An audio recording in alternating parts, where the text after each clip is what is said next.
Israel ও যুক্তরাষ্ট্রের যৌথ হামলার পর পাল্টা জবাব দিচ্ছে ইরানও। এতে যুদ্ধ তীব্র আকার ধারণ করেছে। এতে করে নড়ে উঠেছে ফুটবল বিশ্ব। আগামী জুন-জুলাইয়ে যুক্তরাষ্ট্র, মেক্সিকো, কানাডায় অনুষ্ঠিত হবে ফুটবল বিশ্বকাপ, যেখানে খেলার কথা ইরানেরও।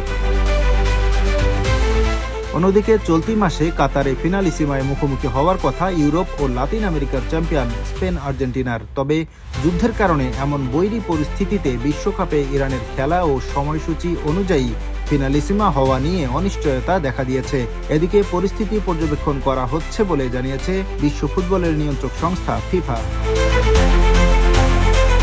শনিবার কার্ডিফে ইন্টারন্যাশনাল ফুটবল অ্যাসোসিয়েশন বোর্ডের বার্ষিক সভা শেষে গণমাধ্যমের মুখোমুখি হন ফিফা মহাসচিব ম্যাথিয়াস গ্রাপস্ট্রম। চলমান পরিস্থিতিতে ফিফার মতামত জানতে চাইলে তিনি বলেন, ইরান সম্পর্কে আপনাদের মতো আমিও খবরটি পড়েছি। এখন বিস্তারিত মন্তব্য করার সময় নয়, তবে ফিফা বিশ্বজুড়ে সব পরিস্থিতি পর্যবেক্ষণ করছে।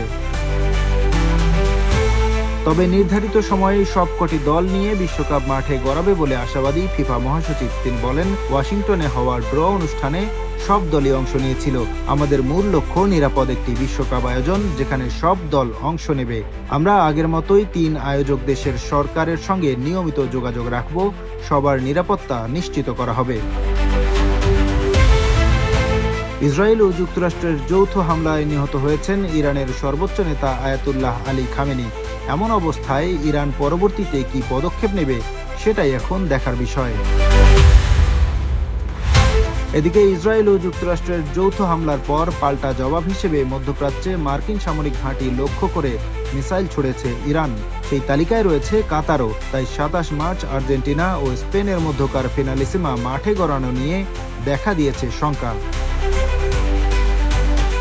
স্প্যানিশ গণমাধ্যম এসএ জানিয়েছে, স্পেন ও আর্জেন্টিনার ফুটবল ফেডারেশন কয়েকদিন আগে সই করা চুক্তিটি পুনর্বিবেচনা শুরু করেছে।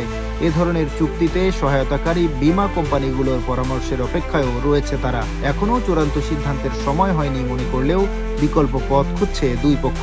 কাতারের সঙ্গে ম্যাচ আয়োজনের চুক্তিটি আর্থিকভাবে গুরুত্বপূর্ণ হলেও নিরাপত্তাই থাকবে সর্বোচ্চ অগ্রাধিকার।